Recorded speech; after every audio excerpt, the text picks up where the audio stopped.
তিতুন, Spain match কেমন হলো? কেমন হলো? আর হলো না কেমন হলো? স্পেনকে নিয়ে যা আশা করা হচ্ছিল, যা হওয়া হচ্ছিল, সব সব সব ধীরে ধীরে পূরণ হয়ে যাচ্ছে। আসলেই পূরণ হয়ে যাচ্ছে।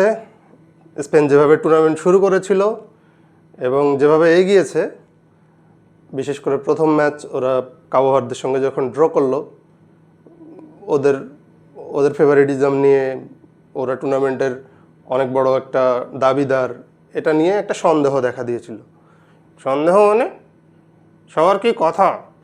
সবাই বলছে স্পেন পারবে না, স্পেন হাইট, ছোট ছোট প্লেয়ার, কম বয়সী প্লেয়ার, কথা শেষ নেই। কথা বন্ধ হয়ে গিয়েছে।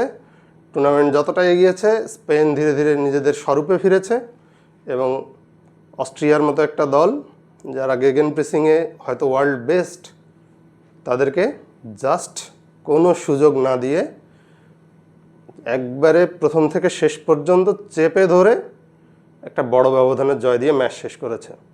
হ্যাঁ, এবং এই ম্যাচ দেখার পরে সবাই বুঝবে যে আসলে কন্ট্রোল ফুটবলটা কী।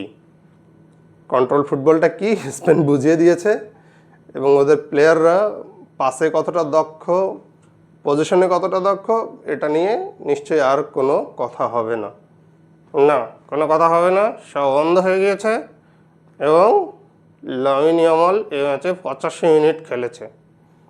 রাইট, লামিন ইয়ামাল ইনজুরি নিয়ে বিশ্বকাপ এসেছে। প্রথম ম্যাচ তো খেলেনি মানে একটু খেলেছে শেষের দিকে, কিন্তু প্রথম একাদশে শুরু করেনি।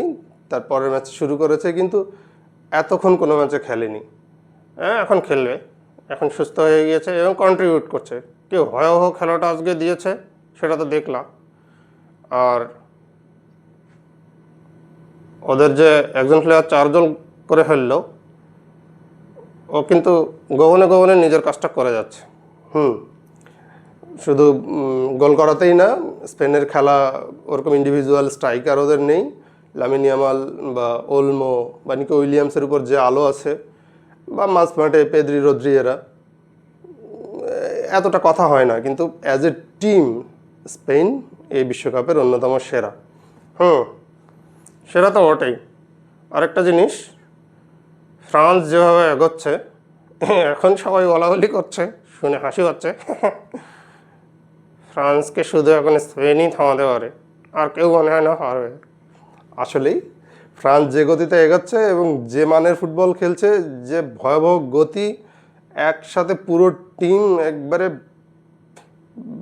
জ্বলে উঠা বললেও কম বলা হয়, মানে একেবারে যাতা অবস্থা করে দিচ্ছে প্রতিপক্ষের। জাতা, ঠিক বলেছে, জাতা। ফ্রান্স অন্যদেরকে জাতা করে দিচ্ছে। হ্যাঁ, যাতা করে দিচ্ছে। এই ফ্রান্সকে থামাতে পারে শুধু স্পেন। স্পেন ছাড়া মনে হচ্ছে না কারো দম আছে অতটা। হ্যাঁ, যদিও টুর্নামেন্টে আর্জেন্টিনা বলো, ব্রাজিল বলো, পর্তুগাল, মরক্কো, অনেক বড় বড় টিমই টিকে আছে, বাট এই ফ্রান্সকে থামাতে গেলে মনে হয় না স্পেন ছাড়া সম্ভাবনা দেখা যাচ্ছে না। এটা মনে হচ্ছে এই রাউন্ড অফ 32 প্রায় শেষের দিকে, আর একদিনের খেলা বাকি আছে। তারপরে রাউন্ড অফ 16 যখন শুরু হয়ে যাবে, হাই ভোল্টেজ ম্যাচগুলো শুরু হবে। হাই ভোল্টেজ মানে 11,000 ভোল্ট, 22,000 ভোল্ট, না 33,000 ভোল্ট। এখন আনমেজার করার, বা এ খেলাটা দেখবো না, ওটা দেখবো, এটা ভালো খেলা হবে, শেষ।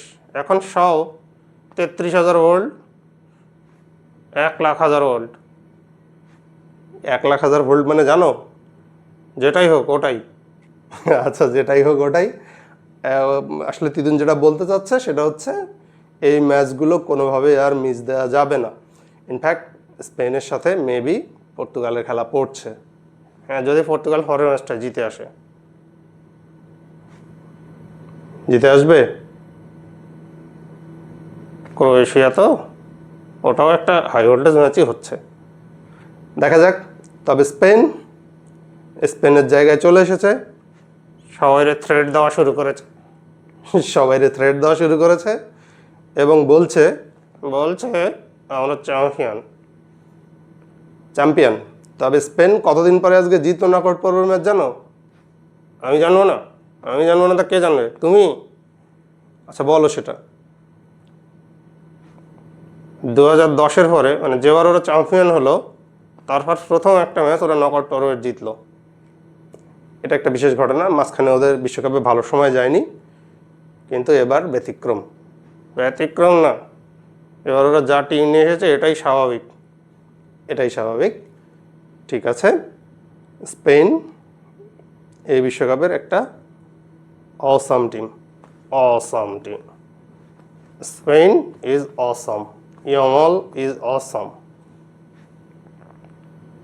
বাকিটা পরের ম্যাচে, এখন যত ম্যাচ যাবে তত ওদের প্রশংসা হবে। ঠিক আছে, প্রশংসা করব। তার আগে আজকের মতো এতটুকুই। হ্যাঁ, সবাই লাইক টাইক করে দিন, কমেন্ট টমেন্ট করে দিন, আর আমাদের চ্যানেলটাও একটু শেয়ার করে দিন, সাবস্ক্রাইবও করে দিন। কত কিছু দিন আর কি, দিন যা খুশি দিন। ঠিক আছে।